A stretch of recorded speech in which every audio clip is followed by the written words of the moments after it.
गोपियों को समझाने लगे।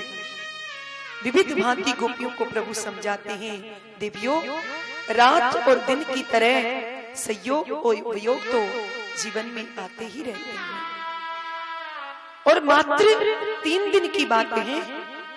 आज मैं वृंदावन मथुरा जाऊंगा, कल मथुरा का मेला देखूंगा और परसों आ जाऊंगा। गोपियां कहती हैं, कन्हैया अपने जीवित रहते तो हम तुम्हें जाने देंगी नहीं। और गोपियां श्री कृष्ण के रथ के सामने लौट गई। आंखों से आंसुओं के पनारे निकल पड़े गोपियों के। श्री कृष्ण किशोरी राधा के पास में गए और किशोरी जी से कहा, प्रियाजू आप मुझे जाने की अनुमति दें, क्योंकि जब तक मैं मथुरा जाऊंगा नहीं, मेरे आगे की लीला संपन्न नहीं होगी। आप मुझे अनुमति प्रदान करें, मैं परसों आ जाऊंगा। और ये शब्द जब गोपियों के कान में पड़ा कि मैं परसों आ जाऊंगा, तो मानो गोपियों को एक आधार मिल गया। और एक गोपी कृष्ण से दूसरी गोपी से कहती है, सखी यदि हमारे प्यारे मथुरा जाएंगे, वहां का मेला देखेंगे और इन्हें प्रसन्नता होगी, तो हमें इनकी प्रसन्नता में विघ्न नहीं बनना चाहिए। अरे मात्र 2 दिन की तो बात है, आज जाएंगे, कल मथुरा का मेला देखेंगे और परसों आ जाएंगे। जब किशोर जी से प्रार्थना की, ठाकुर ने किशोरी जी रथ के सामने से खड़ी हो गई। और जब किशोरी जी ने मार्ग दिया, तो एक एक करके सब गोपियां एक तरफ खड़ी हो गई। श्री कृष्ण ने अक्रूर जी को आदेश किया, अक्रूर जी अब आप रथ को आगे बढ़ाओ।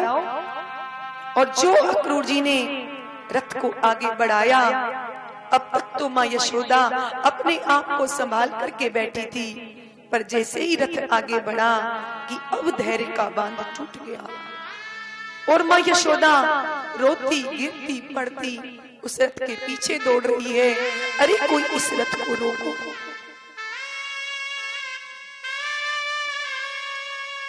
जब गिरती पड़ती मां को आते हुए कृष्ण बलराम ने देखा, तुरंत कृष्ण बलराम रथ से नीचे कूद पड़े और मां के आंचल से आकर के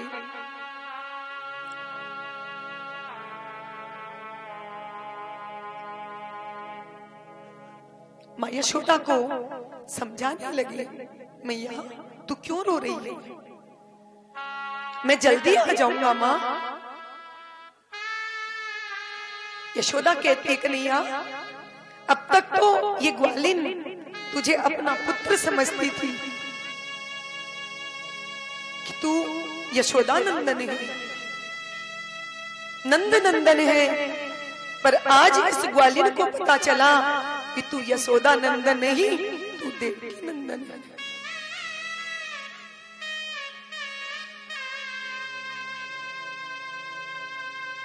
यशोदा मैया कहती है, लाला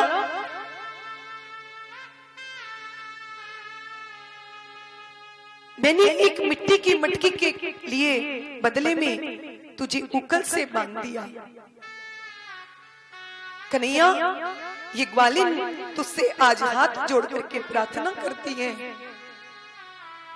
कि जब तू मथुरा चला जाए तो मेरे उस उखल बंधन को भूल जाना।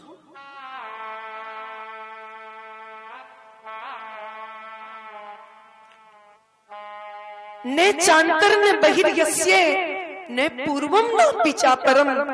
जिस ब्रह्म को कोई बांध नहीं सकता, जिसे कोई पकड़ नहीं सकता, उस ब्रह्म को यशोदा ने रस्सी से उकल से बांध दिया।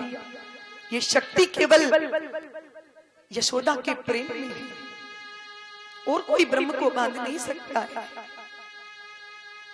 कन्हैया मैया को समझा रहे, मैया मैं परसों आ जाऊंगा, पर मैया मैं संसार के समस्त बंधनों को भूल सकता हूं, पर तेरे उस उखल बंधन को कभी नहीं भूल सकता।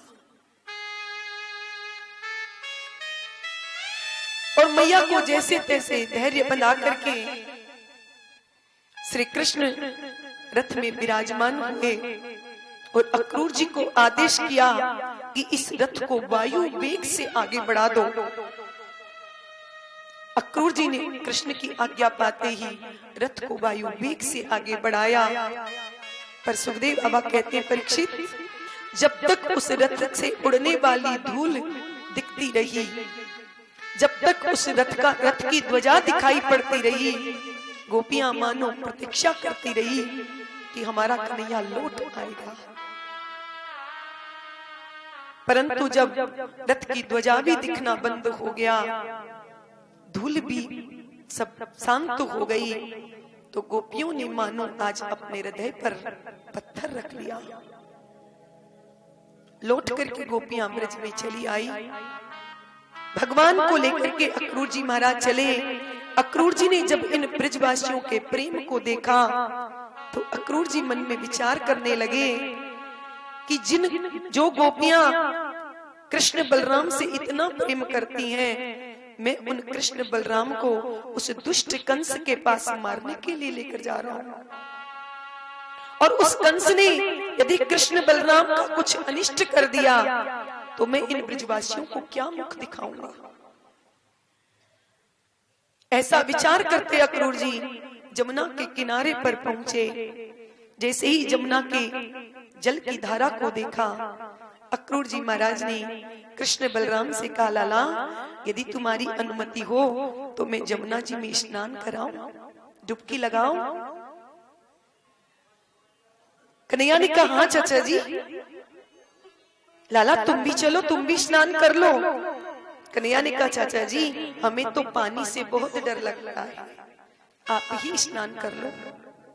और अक्रूर जी महाराज ने कृष्ण बलराम को रथ में छोड़ा और स्वयं जमुना में जाकर के डुबकी लगाई। पर जैसे ही डुबकी लगाई है अक्रूर जी ने कि जमुना में क्या देखते हैं कि कृष्ण बलराम दोनों भाई अक्रूर जी को जमुना में दिखाई पड़ रहे हैं। अक्रूर जी मन में विचार करने लगे, अभी अभी तो दोनों को रथ में छोड़ करके आया हूँ, अभी तो कह रहे थे कि हमें पानी से डर लगता है और इतनी जल्दी छलांग भी लगा दी। अक्रूर जी जमुना से बाहर निकले और बाहर देखा तो दोनों भाई रथ में बैठे हुए। पुनः अक्रूर जी ने डुबकी लगाई तो बलराम जी शेषनाग बन गए। कृष्ण ने 4 भुजाएं धारण कर ली, शंख चक्र गदा और पद्म, और बड़े बड़े देवता ब्रह्मा शिव इंद्र आदि भगवान की स्तुति गा रहे हैं। जब ये दृश्य अक्रूर जी महाराज ने जल के भीतर देखा, अक्रूर जी प्रसन्न हो गए। अरे ये तो मेरे साक्षात भगवान हैं, इन्हें कौन मार सकता है।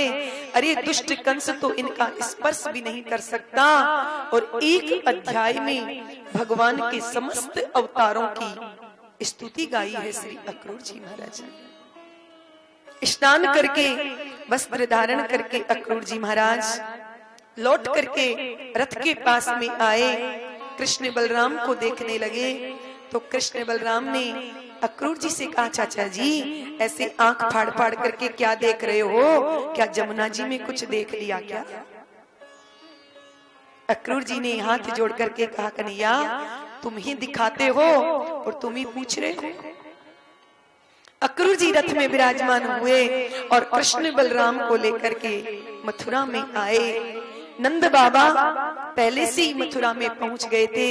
नगर से बाहर एक वाटिका में रुके हुए हैं। जैसे ही कन्हैया को लेकर के अक्रूर जी महाराज वहां पहुंचे, कन्हैया को देखते ही बाबा ने कहा, अरे लाला कन्हैया, तूने आने में बड़ी देर कर दी। कन्हैया ने कहा, बाबा हमने तो बिल्कुल देर ना कही, ये अक्रूर जी ने जमुना जी में नहाने में घंटों लगा दी, सो हमें विलंब हो गया। अक्रूर जी ने एकांत अवसर पाकर के गोविंद से कहा, प्रभु इस मथुरा नगरी में दास की एक छोटी सी कुटिया है, आज मेरे साथ चल करके आप मेरी कुटिया को भी पवित्र कर दीजिए। भगवान ने कहा, अक्रूर जी आपका घर तो हमारा ही है, पर हमें पहले मामा जी से मिलना है, पहले हम मामा जी से मिल लें फिर आपके घर एक दिन अवश्य आएंगे।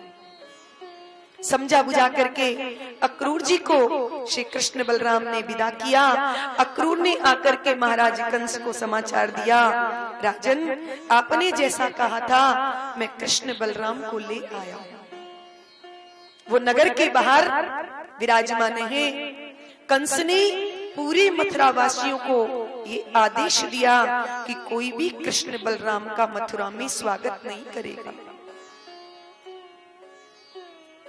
इधर श्री कृष्ण बलराम जब बाबा के पास में आ गए, बाबा से कन्हैया ने कहा, बाबा यदि आपकी आज्ञा हो तो मैं मथुरा का मेला दिखाऊं। नंद बाबा ने कहा, अरे कन्हैया अभी तो एक प्रहर दिन बाकी है, एक काम करो अभी संध्या हो गई है, तुम भोजन करके विश्राम कर लो और कल प्रातः काल होते ही मथुरा का मेला देखा ना। कन्हैया ने कहा, बाबा अभी तो एक पहर बाकी है और थोड़ा मेला आज देख लेंगे, थोड़ा कल देख लेंगे। बाबा ने कही, अरे कन्हैया ये वृंदावन ना है जो जब चाहे तब मुंह उठा करके चल दिए, ये महाराज कंस की नगरी है। कन्हैया ने कहा, बाबा सो तो हमें पता है, पर हम कुछ मेला आज देखना चाहें, कल कुछ और देख लेंगे। तब बलराम जी महाराज ने कहा, बाबा मैं बड़ा हूं, आप मुझे आज्ञा दीजिए, मैं कन्हैया को कुछ मेला आज दिखा लाता हूं, कुछ कल दिखा लाता। बाबा ने सोची कि बालकों के मन में देखने की है, और बाबा ने बलराम जी से कहा, बलराम या कन्हैया पे तो मुझे बिल्कुल भरोसा ना है, पर तू बड़ा है, समझदार है, इसलिए तू कृष्ण को लेकर के जा और मेला दिखा करके रात्रि होने से पूर्व ही लौट करके आ जाना। अच्छो बाबा। और भगवान श्री कृष्ण को लेकर के जब दाऊजी महाराज चलने लगे तो कृष्ण के जो छोटे छोटे सखा उनके साथ आए थे, उन्होंने कहा, कन्हैया हम भी तुम्हारे साथ में मथुरा का मेला देखने चलेंगे। कन्हैया ने कहा, चलो। और कृष्ण बलराम अपने सखाओं के साथ में मथुरा मंडल में प्रवेश करते हैं। पर मथुरा के वासियों को जब ये पता चला कि श्री कृष्ण बलराम मथुरा में आए हैं, जिस गली से कृष्ण निकलते हैं उसी गली में शोर मच जाता है, भीड़ लग जाती है। अरे अरे देख भैया, यही पूतना मारने वालों है, यही सक्टासुर मारने वालों है, यही ने बकासुर अघासुर को मारो है। सब गोविंद की स्वागत कर रही है। गोपियां मथुरा की आपस में चर्चा करिए, देख सकी इसी ने पूतना का वध किया था, और जो नहीं निकल पा रही किसी कारणवश, वो अपनी महल की अटारी पर जाकर के जब गली से कन्हैया निकलते हैं तो गोविंद के ऊपर पुष्पों की वर्षा करती हैं। और जब कन्हैया पर फूल गिरते हैं, कन्हैया तिरछी नजर उठा करके जब ऊपर देखते हैं, जिस गोपी पर गोविंद की दृष्टि पड़ जाती है वही गोपी निहाल हो जाती है। अरे सखी देख कन्हैया कैसे मेरी ओर देख रहे हैं। दूसरी कहती है, सखी तेरी तरफ तो देख ही रहे हैं, मेरी तरफ तो देख करके मुस्कुरा भी रहे हैं। तो जनकपुर की और मिथिलापुरी की लीला थोड़ी मिलती जुलती है, बस फर्क इतना है कि जनकपुर के राम जी थोड़े शर्मीले हैं, लजीले हैं, और मथुरापुरी के श्याम जी एकदम नटखट है। कन्हैया जब आगे बढ़े, सुखदेव जी महाराज कहते हैं, परीक्षित भगवान मथुरापुरी में होते हुए जहां पर कंस का धनुष रखा था, उस धनुष को देखने के लिए प्रभु आगे बढ़े, लेकिन जैसे ही पुष्पों की वर्षा मथुरा की गोपियां करने लगी, कन्हैया के साथ जो उनके छोटे छोटे सखा आए थे, उन्होंने कन्हैया से कहा, लाला कन्हैया मथुरा में तो तेरो बड़ो स्वागत है रो, यहाँ कोई रिश्तेदारी मालूम लगे। कन्हैया ने कहा, तुम्हें ना मालूम कि यहाँ के महाराज जो कंस हैं वो हमारे सगे मामा लगे। अब मामा को भांजो आयो है तो स्वागत तो है वो। ब्रजवासी कहते, अरे लाला तो ये बात तूने हमको पहले क्यों नहीं बताई। कन्हैया ने कहा पहले बताते तो क्या करते? बोले पहले बताता कन्हैया तो हम बढ़िया से पक्के से ब्रजवासी बन करके आते, एकदम चमचमाती धोती, रेशमी बगलबंदी पहन करके, थापक थवा चंदन लगा करके, गले में मोटी सी माला डाल करके आते तो स्वागत कराने में आनंद ही कुछ और होता। और तुम अब बता रहे हो कि हम मामा जी से मिलने जा रहे हैं, तो बिल्कुल फकीर ना लगेंगे माँ? कन्हैया ने कहा तो भैया मामा जी के यहाँ क्या कमी है, चलो व्यवस्था करते हैं। और जैसे ही कृष्ण बलराम अपने सखाओं के साथ आगे बढ़े तो सामने से आ रहा था महाराज कंस का धोबी, कपड़ों की पोटली बांध करके सिर पर रख करके आ रहा था। और जैसे ही कन्हैया के बगल से निकला तो कन्हैया ने कहा मामा जी राम राम। सो धोबी ने टेढ़ी नजर से देखा कि तू मेरा भांजा कहां से आ गया जो मुझे मामा जी कह रहा है? कन्हैया ने कहा मामा जी यहाँ के जो महाराज कंस हैं वो हमारे सगे मामा लगे, या नाते यहाँ के जो भी हैं वो सब हमारे मामा ही तो हुए। धोबी ने जो सुना तो धोबी ने कहा तो अच्छा, आगे का हमें सब पता है कि महाराज कंस ने तुम्हें यहाँ क्यों बुलाया है। कन्हैया ने कहा मामा जी आपको तो सब पता है ही, पर हमारे मित्र जल्दी जल्दी में वस्त्र लाना भूल गए। आप ये जो मामा जी के वस्त्र लेकर के जा रहे हैं इनमें से कुछ वस्त्र हमारे मित्रों को दे दो, जब मामा जी से स्वागत करके लौटेंगे तो आपको लौटा देंगे। सो धोबी ने कन्हैया से कहा अरे कन्हैया तूने जीवन भर पोखर का पानी पिया है, गायें चराई है और इच्छा करते हो महाराज कंस के वस्त्रों की।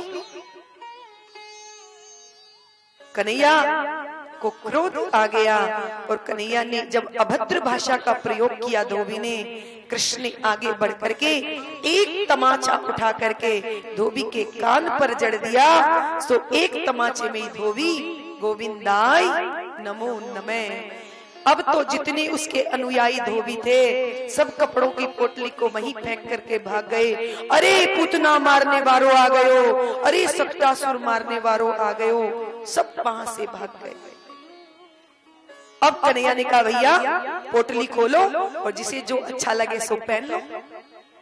अब नन्हे नन्हे ग्वाला और वस्त्र हैं महाराज कंस के, पोटली खोल करके चमकीले कपड़े तो पहन लिए, पर अब जब चलने लगे तो सड़क साफ होने लगी। भगवान ने कहा अब तो सब बढ़िया है। अरे लाला कन्हैया ऐसे लग रहे हैं जैसे किसी से मांग करके पहने हो। भगवान ने कहा तो कोई बात नहीं, थोड़ा ऊपर कर लो, आगे कोई व्यवस्था करेंगे। पर जैसे ही ब्रजवासियों ने कपड़ों को ऊपर किया तो ऐसे लग रहे थे जैसे हैंगर से कपड़े टांग दिए हों किसी ने। भगवान अपने सखाओं के साथ आगे बढ़े तो सामने एक दर्जी खड़ा था। उस दर्जी ने भगवान के पास आकर के प्रणाम किया और कहा प्रभु यदि आपको अच्छा लगे तो मैं इन कपड़ों को आपके सखाओं के अनुरूप बना दूं। भगवान ने कहा भैया दर्जी के तेरे मुंह में घी शक्कर, हम भी यही चाहते थे। और दर्जी ने कपड़े काट पीट करके उनके सखाओं के अनुरूप बना दिया। भगवान प्रसन्न हो गए और दर्जी से कहा भैया दर्जी के तूने हमारे सखाओं को प्रसन्न कर दिया, तुम्हारी जो इच्छा हो हमसे मांग लो। दर्जी ने कहा महाराज मन में सोचा कि अभी धोबी को क्या मिला सो तो मैंने अपनी आंखों से देख ही लिया, अब मैंने कुछ गड़बड़ की तो न जाने क्या होगा। सो धोबी ने हाथ जोड़ करके कहा महाराज आपकी कृपा से कोई कमी नहीं है, बस आपका आशीर्वाद मुझे मिल जाए और मुझे कुछ नहीं चाहिए। तो भगवान ने कहा भैया धोबी के हमारा खूब आशीर्वाद है कि तुम खूब फूलोगे फलोगे। और आप देख ही रहे आज दर्जी कितने फूल फल रहे हैं, जितने का कपड़ा उतने की सिलाई, और दूल्हे महाराज की पोशाक हो तो फिर कहना ही क्या, फिर तो ठाटी ठाटे। भगवान ने ब्रजवासियों से कहा भैया अब तो सब ठीक है ना, पोशाक भी मिल गई, अब तो कोई कमी ना रही। ब्रजवासी कहते हैं लाला कन्हैया पोशाक तो बढ़िया मिल गई, अब यदि ब्रजवासियों को गले में एक मोटी सी माला और मिल जाए तो स्वागत कराने में आनंद आ जाएगा। कन्हैया ने कहा चलो। और जैसे ही आगे बढ़े, सुखदेव जी महाराज कहते हैं कि तते सुदामिनो भवनम मालाकारस्य जगहे मतु। मथुरा में एक सुदामा नाम का माली था जो भगवान का अनन्य भक्त था। भगवान बिना बुलाए आज उस माली के यहाँ पर गए। माली ने जब देखा कि मेरे प्रभु पधारे हैं, तो जो सबसे बढ़िया वाली माला थी वो गोविंद को ला करके पहनाई, दाऊ जी को पहनाई, सब ब्रजवासियों को पहनाई। भगवान ने माली से कहा भैया माली के, तूने हमारे ब्रजवासियों को प्रसन्न किया है। और भगवान ने उस माली को अपनी पराभक्ति का आशीर्वाद दिया। भगवान वहां से आगे बढ़े, ब्रजवासियों से पूछा भैया अब तो पोशाक भी बढ़िया हो गई, माला भी गले में बढ़िया सी आ गई, अब तो कोई कमी ना रही ना। तो ब्रजवासी कहते लाला कन्हैया बस एक कमी और रह गई, यदि माथे पर थापक थब्बा चंदन और लग जाए तो जरा तरावट आ जाए तो फिर स्वागत कराने में आनंद आएगा। कन्हैया ने कहा चलो। और फिर कन्हैया अपने सखाओं के साथ जैसे ही आगे बढ़े, सुखदेव बाबा कहते हैं परीक्षित, एक कुबड़ी अपने हाथ में चंदन का कटोरा लेकर के सामने से आ रही थी। उसके चंदन से दिव्य सुगंधी निकल रही थी। और जैसे ही वह कुबड़ी भगवान की बगल से निकल करके चली गई, कन्हैया ने मुड़ करके उससे कहा देवी जी आपका परिचय। अरे सुंदरी तुम्हारा परिचय क्या है? आज जीवन में पहली बार किसी ने उस कुबड़ी को सुंदरी कह करके पुकारा था, अन्यथा मथुरा में कोई उससे बात नहीं करता था। उसकी गर्दन पर 3-3 कुबड़ निकले हुए थे, कुरूप थी इसलिए घूंघट लगा करके चलती थी। मथुरा के लोग उससे ठीक से बात नहीं करते थे। पर आज प्रभु ने जब कहा अरे सुंदरी जी आपका परिचय क्या है, मानो उस कुब्जा के हृदय में आनंद की हिलोरें उठने लगी। और उसने अपने घूंघट के पल्लू को जरा ऊंचा उठा करके जब गोविंद की बाकी झांकी का दर्शन किया तो कन्हैया से कहती हैं क्या आपने मुझसे मेरा परिचय पूछा है? भगवान ने कहा हाँ सुंदरी हमने पूछा है कि आप कौन हैं। तो उसने कहा महाराज मेरा नाम है सैरंद्री, मैं कुरूप हूँ, मेरे 3-3 कुबड़ निकले हुए इसलिए लोग मुझे कुब्जा कहते हैं। मेरे हाथ का घिसा हुआ चंदन महाराज कंस को अति प्रिय है, इसलिए मैं महाराज कंस के यहाँ चंदन की सेवा करती हूँ। भगवान ने कहा देवी जी तो क्या आज मामा का भांजा आया है तो क्या आप ये चंदन हमें भी लगा देंगी क्या? कुब्जा तो प्रसन्न हो गई और कहती है प्रभु यदि आपकी आज्ञा हो तो मैं अपने हाथों से आपको चंदन लगा दूं। और उस कुबड़ी ने भगवान के माथे पर चंदन लगाया, दाऊ जी को लगाया, ब्रजवासियों को लगाया, सब प्रसन्न हो गए। जब चंदन लगा करके कन्हैया एक तरफ खड़े हो गए तो ब्रजवासी कहते कन्हैया घिस मेरे चंदन फ्री के नंदन। अरे फ्री का चंदन था इसलिए घिस घिस करके लगा लिया, बिचारी को लेने देने के नाम पर कुछ नहीं दिया तुमने। कन्हैया ने कहा भैया यदि तुम्हारी ऐसी इच्छा है तो आज हम इसे ऐसी वस्तु देंगे जो इसे जीवन में पहले कभी ना मिली होगी। और भगवान उस त्रिवक्रा के समीप में आए, अपने पांव से उसके पांव को दबाया, एक हाथ उसकी कमर में लगाया, एक हाथ उसकी ठोड़ी पर लगाया। और जैसे ही हाथ लगाया है दाऊ जी महाराज कहते हैं अरे लाला कन्हैया जे मथुरा ना है वृंदावन ना है, मथुरा है मथुरा। कन्हैया बोले वो तो दाऊ दादा हमें सब पता है कि ये मथुरा है कि वृंदावन है, पर आप चिंता ना करो ब्रजवासी कहते हैं लाला कन्हैया तेरी जोड़ी तो बिल्कुल फिट बैठ रही है, तू भी 3 जगह से टेढ़ा और ये भी 3 जगह से टेढ़ी, बिल्कुल बराबर की जोड़ी है। सब गोविंद से हंसी मजाक कर रहे हैं, पर कन्हैया ने जितनी देर में पलक गिरती हैं उतनी ही देर में उस कुबड़ी के एक झटका दिया तो वह उसके 3 कुबड़ गायब हो गए और वह त्रिविक्रा परम सुंदरी हो गई। बोलिए भक्त वत्सल भगवान की। सुखदेव जी महाराज कहते हैं कुब्जा ने तुरंत प्रभु का पीतांबर पकड़ लिया और प्रणय निवेदन किया, प्रभु आप मेरे साथ मेरे घर पधारें, मेरा आतिथ्य स्वीकार करें। श्री कृष्ण ने कहा देवी अभी तो हमें मामा कंस से मिलना है, एक दिन हम उद्धव के साथ आपके यहाँ जरूर आएंगे।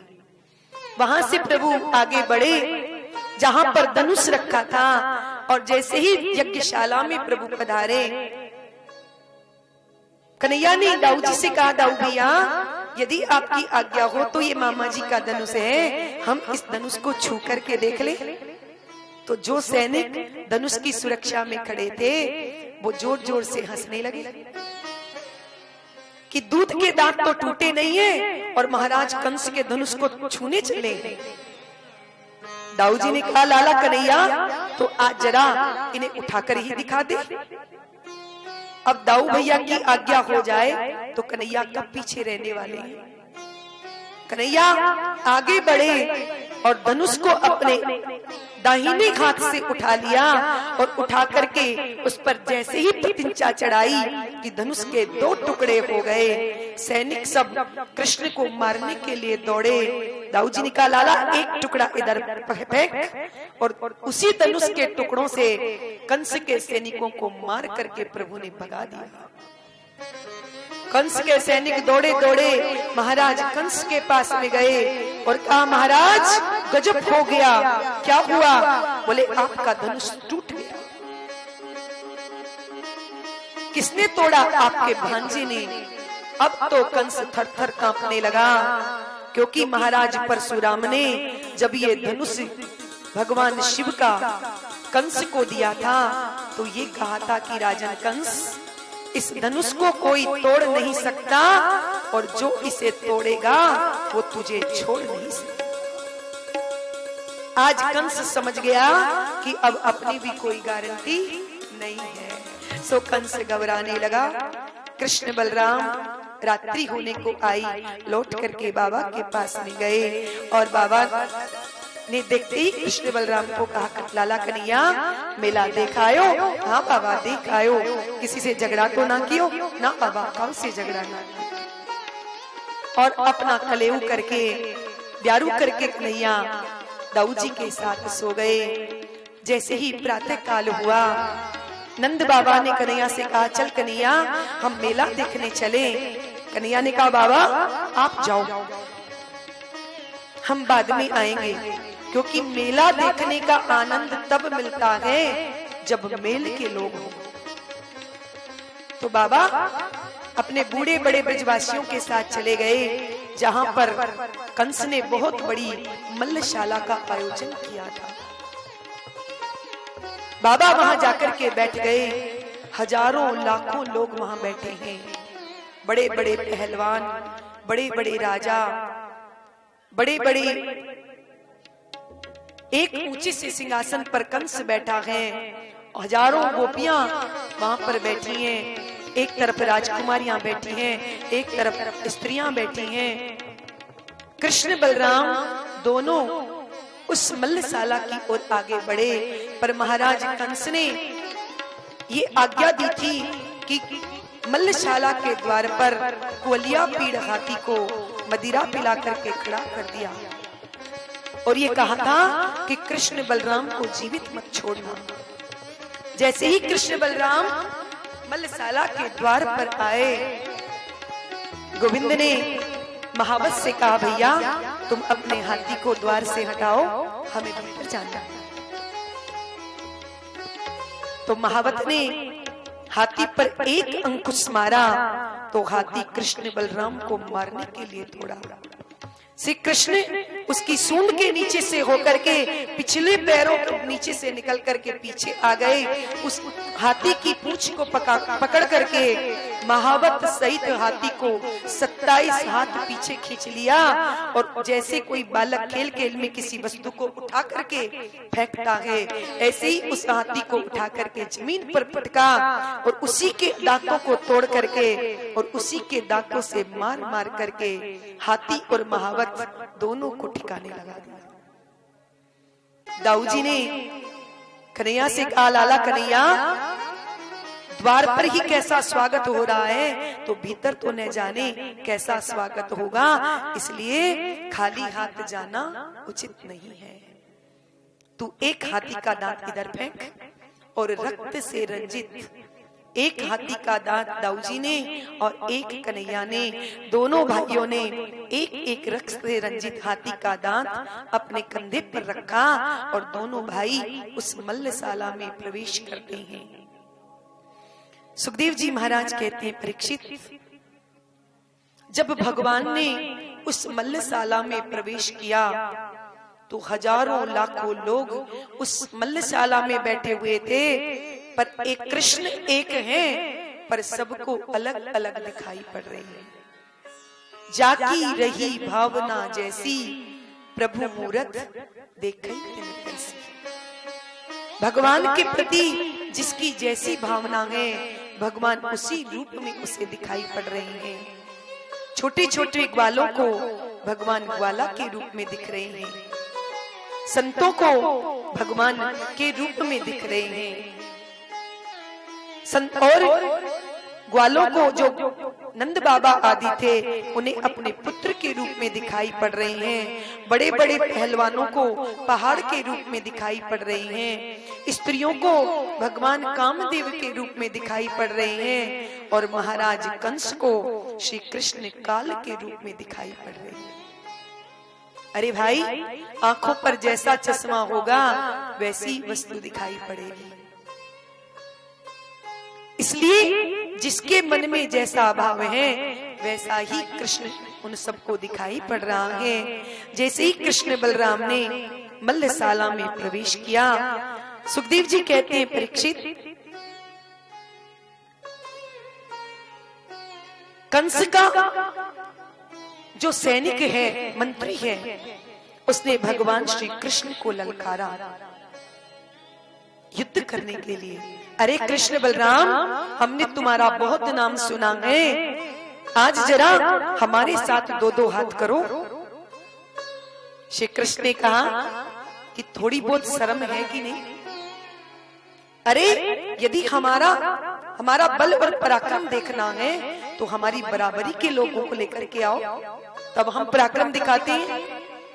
कहां तो हम छोटे छोटे बालक और कहां तुम्हारा पहाड़ जैसा शरीर, तुम्हें तनिक भी शर्म नहीं आ रही? तो चाणूर कहता है, अरे कन्हैया, मैं तुम्हें जानता हूँ अच्छी तरह से, तुम देखने में बालक हो। अरे हमने इतने बड़े बड़े राक्षस भेजे, उन सबको तुमने अकेले ने ठिकाने लगा दिया और अब कहते हो कि तुम बालक हो। आज जरा हमसे आकर के दो दो हाथ करो, तुम्हारा बहुत नाम सुना है हमने, क्योंकि हमारे महाराज कंस जो हैं वो पहलवानी के बड़े शौकीन हैं। प्रजा का कर्तव्य है कि अपने राजा को प्रसन्न रखे। आओ और आकर के हमारे साथ युद्ध करो, हमारे महाराज को प्रसन्न करो। भगवान कहते हैं कि यदि तुम्हारी ऐसी इच्छा है तो आओ मैदान में। और भगवान तुरंत ताल ठोक करके कूद पड़े मैदान में। कन्हैया के जो साथी थे वो कन्हैया से कहते हैं, लाला कन्हैया, आज दिखा दे अपने पूतना वाले हाथी से, घबराना नहीं, हम सब तुम्हारे साथ में हैं। कन्हैया ने ब्रजवासियों से कहा, भैया यदि तुम्हारी ऐसी इच्छा है तो ऐसा ही होगा। और भगवान ताल ठोक करके कूद पड़े। चाणूर अट्टहास करने लगा, अरे कन्हैया, तुझे बात बनानी बहुत आती है, आकर के मुझसे युद्ध कर। और भगवान चाणूर के साथ में भिड़ गए। उधर बलराम जी एकदम शांत खड़े हैं, तो चाणूर का भाई था मुष्टिक, उसने कहा, अरे बलराम, यदि तुम्हारी इच्छा है तो तू भी आकर के मुझसे दो दो हाथ कर। बलराम जी कहते हैं भैया हम भी यही सोच रहे थे कि हमें भी कोई योद्धा मिल जाए तो मामा जी को दो दो हाथ हम भी दिखा दें। सो ही ताल ठोक करके कृष्ण बलराम दोनों मल्लशाला में कूद पड़े। चाणूर के साथ कृष्ण भिड़ गए और मुष्टिक के साथ में बलराम जी भिड़ गए हैं। ना कोई अस्त्र का प्रयोग ना शस्त्र का प्रयोग। कन्हैया ने उठा करके चाणूर को उठा करके चक्कर गन्ने की तरह घुमा करके जमीन में पटक दिया। मुष्टिकासुर को बलराम जी ने उठा करके पटका। जितने दैत्य कंस के थे एक एक करके सबको ठिकाने लगाया। एक कूट नाम का दैत्य कूदता हुआ आया और बलराम जी ने उसको भी ठिकाने लगा दिया। जब कंस ने ये देखा तो कंस बड़बड़ाने लगा, अरे चाणूर, अरे मुष्टिक, तुम कुछ करते क्यों नहीं हो? इस कृष्ण बलराम को मार दो। और तब तक तो कन्हैया ने एक छलांग लगाई और कंस की बगल में आकर के कृष्ण कन्हैया खड़े हो गए। सुखदेव जी महाराज कहते हैं परीक्षित, भगवान ने एक झटका मारा, उसके मुकुट को नीचे गिरा दिया, उसके केसों को पकड़ करके गोविंद ने घुमा दिया है। कंस कहता है अरे तुम ये क्या कर रहे हो? कन्हैया ने कहा क्यों मामा जी, पीड़ा हो रही है क्या? दर्द हो रहा है?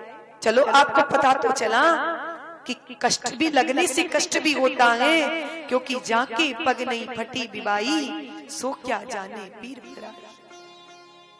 जब मेरी माँ देवकी को तुम विदा करने के लिए जा रहे थे और जब आकाशवाणी ने कहा कि अस्यास्त्वाष्टमो गर्भो हंताया वैसे बुधे, तो तुमने उसी समय मेरी माँ के केस पकड़ करके रथ से नीचे खींच लिया। पर उस समय तुम्हें पता नहीं था कि केस खींचने से पीड़ा भी होती है।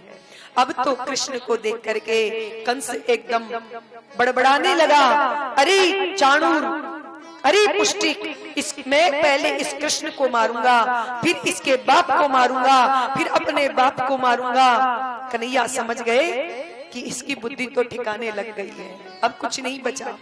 और कन्हैया ने कंस को उठा करके जमीन पर पटक दिया और स्वयं समष्टि सृष्टि का भार लेकर के प्रभु उसकी छाती पर कूद पड़े। मुख से रक्त वमन करता हुआ कंस प्राणहीन हो गया।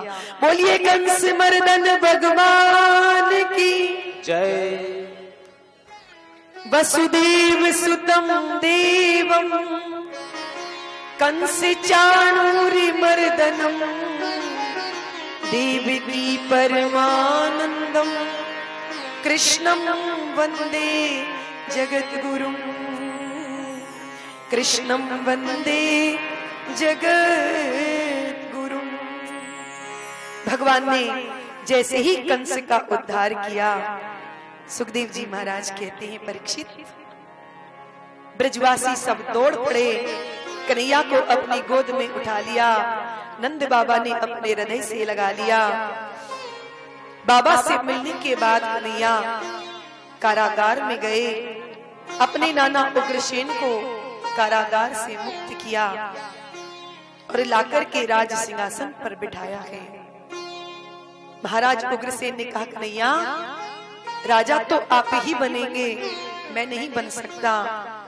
कन्हैया ने कहा नाना जी, हम यदुवंशियों को हमारे पूर्वज महाराज यदु का श्राप है कि यदुवंशी कोई भी राजा नहीं बन सकता, इसलिए राजा तो आपको ही बनना पड़ेगा। और महाराज उग्रसेन को राजा बनाया। पुनः प्रभु कारागार में गए, अपने माता पिता को बंधन से मुक्त किया। देवकी और वसुदेव अपने पुत्र कृष्ण बलराम को देख करके आज वसुदेव और देवकी का वात्सल्य उमड़ पड़ा।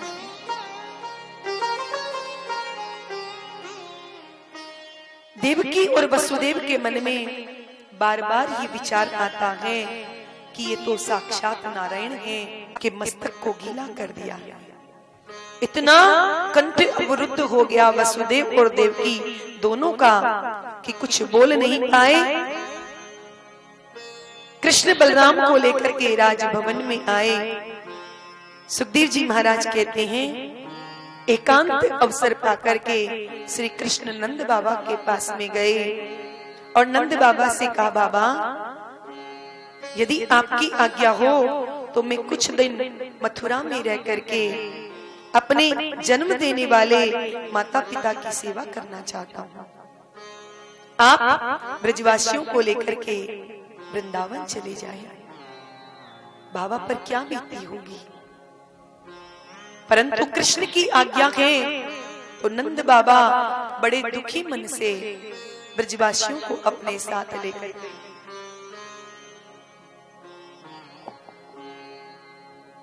श्रीधाम वृंदावन लौट करके आए। सुखदेव जी महाराज कहते हैं,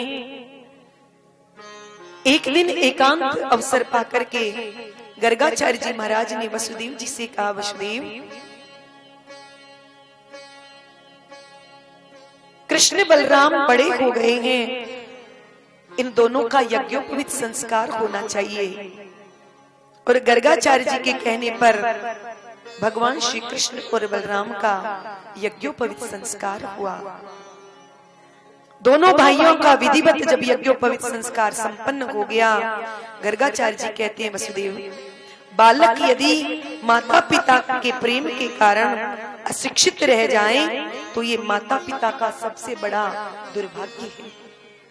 माता शत्रु पिता बैरी, ये न बालो न पठित है, न सोबते सभा मध्य, हंस मध्य बको यथा। हमारी नीति ये कहती है कि माता पिता के प्रेम के कारण उनकी संतान यदि अशिक्षित रह जाती है तो ये माता पिता का दुर्भाग्य है। इसलिए कृष्ण बलराम अब योग्य हो गए हैं, इन दोनों को पढ़ने के लिए गुरुकुल में भेजो। तो वसुदेव जी ने कहा, गुरुदेव इस समय कौन सा गुरुकुल श्रेष्ठ है जहां कृष्ण बलराम को विद्या अध्ययन करने के लिए भेजा जाए? तो गर्गाचार्य जी कहते हैं, इस समय मध्य प्रदेश में अवंतिकापुरी में सांदीपनी मुनि का जो गुरुकुल है वही सबसे श्रेष्ठ है, जिसके प्राचार्य हैं श्री सांदीपनी मुनि।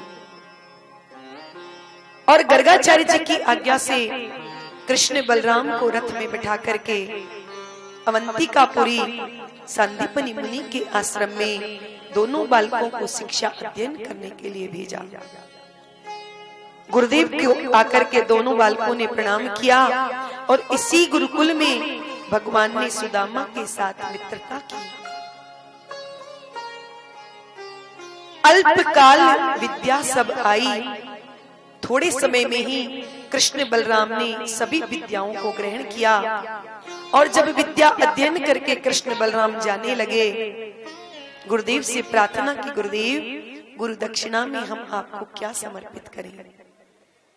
गुरुदेव कहते हैं, कन्हैया मेरा सबसे बड़ा सौभाग्य ये है कि मैं आपका गुरु हूँ और आप दोनों मुझे शिष्य के रूप में प्राप्त हुए।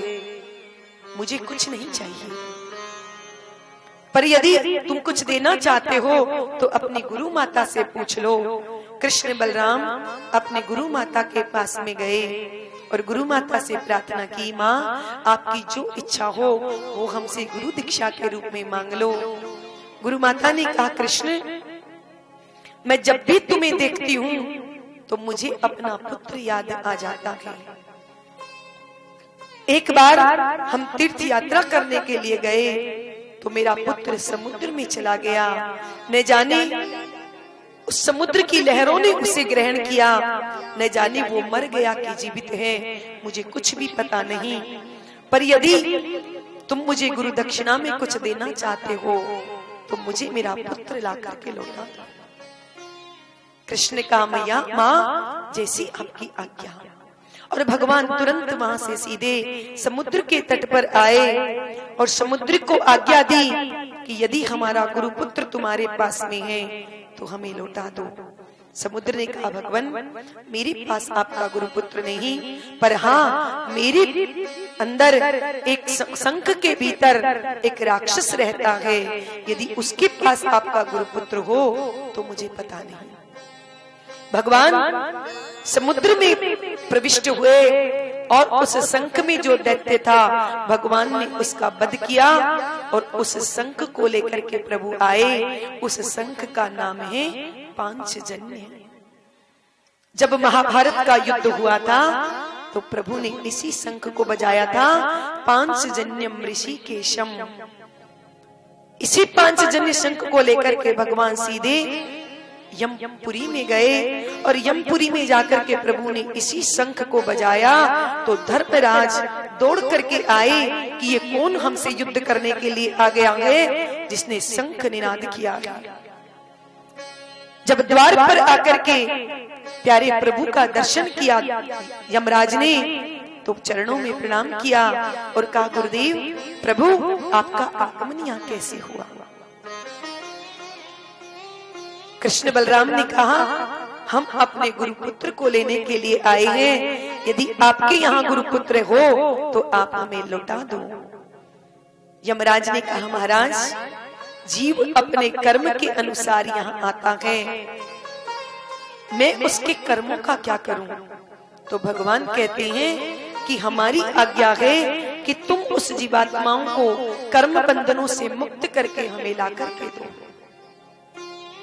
जब भगवान की आज्ञा हुई यमराज गुरुपुत्र को लेकर के आए, भगवान को समर्पित किया और भगवान गुरुपुत्र को लेकर के आए और गुरु दक्षिणा के रूप में गुरु माता को उनका पुत्र लौटाया। माँ ने अनंत अनंत आशीर्वाद कृष्ण बलराम को दिया। पर जिस दिन से प्रभु मथुरा लौट करके आए हैं भगवान को अपने ब्रजवासियों की याद आती है। भगवान 14 वर्ष तक मथुरा रहे, वृंदावन दूर नहीं था पर ब्रजवासियों से मिलने नहीं गए। पर जब ब्रजवासियों की याद आती है तो कन्हैया अकेले बैठे रुदन करने लग जाते हैं। एक दिन यदुवंशियों के प्रवर मंत्री उद्धव एकांत में श्री कृष्ण के पास में आए और कन्हैया से कहा, कन्हैया जब से तुम गुरुकुल से लौटे हो तुम उदास रहते हो, किसी से बात नहीं करते, क्या बात है।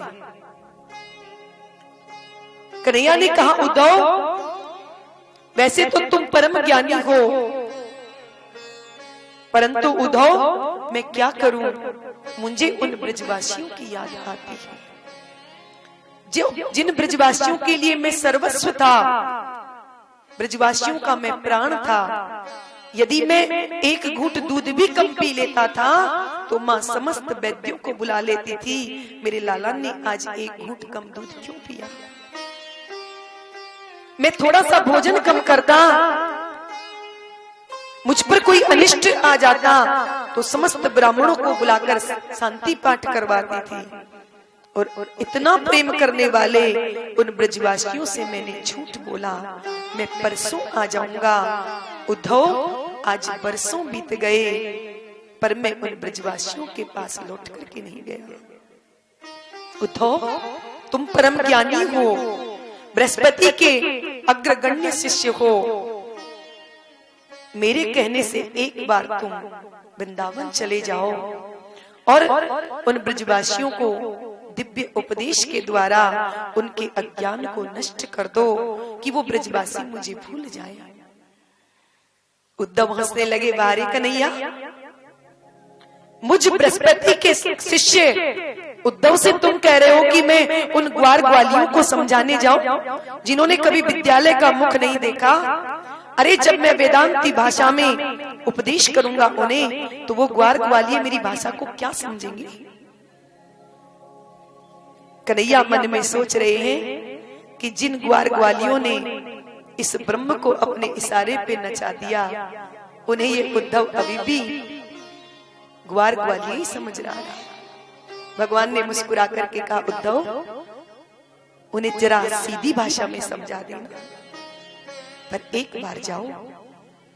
उद्धव ने कहा, कन्हैया यदि तुम्हारी आज्ञा है तो मैं अवश्य जाऊंगा,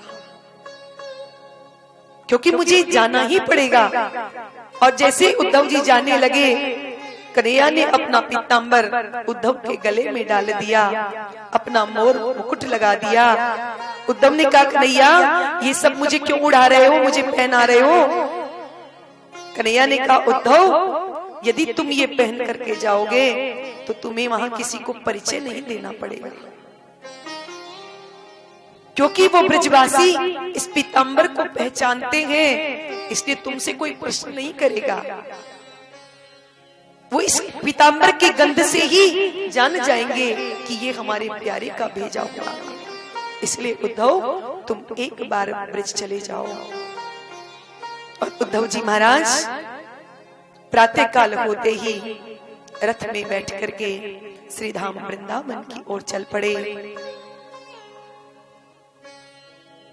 जिस दिन से श्री कृष्ण ने वृंदावन का त्याग किया था, मथुरा लौट करके आए थे, ब्रजवासी प्रातः काल होते ही मथुरा के मार्ग पर जाकर के बैठ जाते हैं कि शायद हमारे कृष्ण को हमारी याद आ जाए और हमारा कृष्ण लौट करके आ जाए। हमारे कृष्ण ने हमें वचन दिया था कि मैं परसों आ जाऊंगा, पर आज बरसों बीत गए पर गोविंद लौट करके नहीं आए। जब सूर्य उदय होता है तो सूर्य उदय के साथ ही ब्रजवासी मार्ग पर जाकर के बैठ जाते हैं, पर जब सूर्य अस्ताचल को चले जाते हैं, कृष्ण नहीं आते, तो उदास मन से लौट करके घर चले आते हैं। आज बरसों के बाद जब उद्धव का रथ आया, ब्रजवासी सब मथुरा के मार्ग पर बैठे थे। जैसे ही उद्धव का रथ आया है, ब्रजवासियों ने चारों ओर से रथ को घेर लिया, आंखें फाड़ फाड़ करके उद्धव को देखने लगे। कोई उद्धव से कुछ नहीं बोल रहा है। उद्धव ने कहा, मैं कृष्ण का मित्र उद्धव हूँ, कृष्ण ने मुझे आपसे मिलने के लिए भेजा है। ब्रजवासी कहते हैं, भारी कन्हैया आज बरसों के बाद तुझे हमारी याद आई तो खुद नहीं आया, अपने मित्र को हमसे मिलने के लिए भेज दिया। उद्धव जी ने कहा, भैया मैं नंद बाबा और मैया यशोदा से भेंट करना चाहता हूँ, वो कहाँ रहते हैं? तो ब्रजवासी कहते हैं, उद्धव ये जो सामने से पानी बहता हुआ दिखाई पड़ रहा है ना, ये कोई पानी का नाला नहीं है। जिस दिन से श्री कृष्ण और बलराम ब्रज को छोड़ करके गए हैं, उसी दिन से नंद यशोदा और ब्रजवासियों की आंखों से निकलने वाला ये आंसुओं का पनारा है। और इस जल का जहां अंत हो जाए, समझ लेना वही नंद और यशोदा का आंगन है। बताने की आवश्यकता नहीं है। अक्रूर जी ने रथ आगे बढ़ाया। सायंकाल का समय हो गया था और उद्धव ने जैसे ही बाबा के भवन में प्रवेश किया, जब उद्धव पर दृष्टि पड़ी बाबा की, अरे भाई हमारा बालक परदेश गया हुआ हो और किसी कारणवश वह 2-4 वर्ष आ न पाए और अपने मित्र को हमसे मिलने के लिए भेज दे, तो वो मित्र भी अपने पुत्र के समान ही प्रिय लगता है।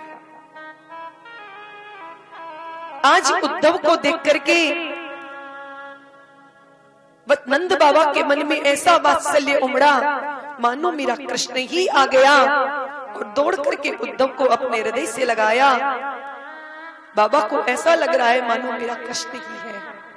पर जब अलग होकर के उद्धव ने कहा, बाबा मैं कृष्ण का मित्र उद्धव आपको प्रणाम करता हूं।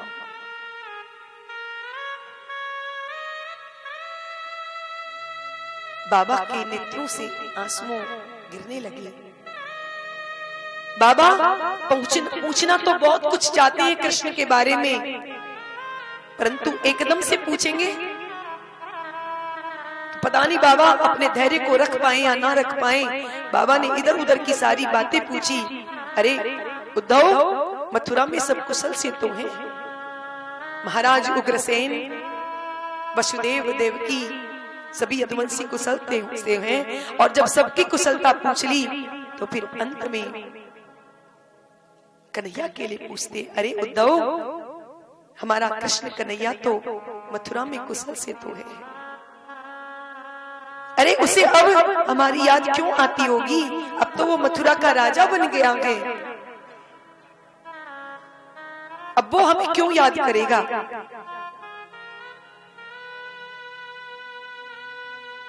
उद्धव नंद बाबा को समझा रहे हैं, बाबा जिसे आप अपना पुत्र मान रहे हैं वो आपका पुत्र नहीं, वो निर्गुण निर्विशेष निरीह है, पर ब्रह्म है बाबा, जिसे आप अपना बेटा मान रही हैं। वो किसी का पुत्र नहीं, वो तो निर्गुण है। नंद बाबा कहते हैं, उद्धव मैं तुम्हारी बात पर कैसे विश्वास करूं? यदि वो निर्गुण निर्विकार निर्विशेष है तो उसे तो मैंने अपनी अंगुली पकड़ करके चलना सिखाया है, अपनी गोद में बिठा करके अपने हाथों से मैंने उसे भोजन कराया है। उद्धव अखियां हरि दर्शन की प्यासी, देखो चहत कमल नैनन को, निश दिन रहेत उदासी। अरे उद्धव, ये आंखें तो उस कृष्ण को देखने के लिए लालायित रहती हैं, मैं कैसे मानूं कि वो ब्रह्म है? जब उद्धव कहने लगे कि ब्रह्म है तो यशोदा मैया कहती है, अरे उद्धव जरा धीरे से बोल, अभी अभी हाल में मैंने अपने लाला को सुलाया है। उद्धव के तो ज्ञान की पहली सीढ़ी खिसक गई कि गोविंद को गए बरसों हो गए मथुरा, और यशोदा कह रही है कि मैंने अभी अभी अपने लाला को सुलाया है। उद्धव यदि तुझे मेरी बात पर विश्वास नहीं है तो चल मैं तुझे दिखाती हूँ। और उद्धव का हाथ पकड़ करके मैया उस पलना के पास लेकर के गई जिसपे नित्य प्रति अपने लाला को मैया सुलाती है। और जैसे ही पलना के पास में पहुंची, पलना में जब लाला को नहीं देखा तो गिर पड़ी पलना के पास और उद्धव से कहती है, उद्धव ये वही पलना है जिसमें मैं अपने लाला को रोज सुलाती थी। क्या करूं उद्धव, आज बरसों बीत गए, मेरा कृष्ण मुझे छोड़ करके चला गया, पर मैं क्या करूं? ये वही पलना है जो मुझे बार बार मेरे लाला की याद दिलाए। रात्रि भर उद्धव जी की बीत गई, कब सवेरा हो गया पता नहीं चला। प्रातः काल होते ही उद्धव जी यमुना स्नान करने के लिए गए, और जैसे ही प्रातः काल हुआ, गोपियों ने बाबा के दरवाजे पर जब रथ को खड़ा हुआ देखा तो गोपियां आपस में चर्चा करती हैं, अरे बहन मैं पहचान गई, ये वही रथ है जिसमें हमारे कृष्ण और बलराम मथुरा गए थे। तो दूसरी कहती है, सखी ये अब यहाँ दोबारा क्यों आया है, किसे लेने आया है अब? तो तीसरी कहती है, अरे सखी हमारे कृष्ण ने महाराज कंस का वध कर दिया है ना, तो उसका पिंड दान कराने के लिए शायद वो अब हमें लेने के लिए आया है। अरे अन्यथा इस ब्रज में अब बचा ही क्या है? इस ब्रज की दो आंखें थी कृष्ण बलराम, उन्हें तो वो निकाल करके पहले ही ले गया, अब यहाँ बचा क्या है ले जाने के लिए?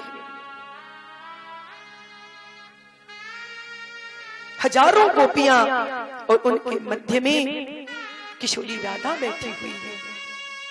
आपस में गोपियां चर्चा कर रही हैं। सुखदेव जी महाराज कहते, परीक्षित, एक गोपी कहती है, सखी क्या करें, उस कृष्ण को हम भूल नहीं पाती, ये वही रथ है। कन्हैया कह के गया था परसों आ जाऊंगा, पर बरसों बीत गए, उसे हमारी याद नहीं आई। उद्धव जी महाराज एक वृक्ष की ओट में खड़े हैं, सुन रहे हैं, देख रहे हैं। विचार कर रहे हैं उद्धव जी और गोपियां आपस में चर्चा कर रही हैं।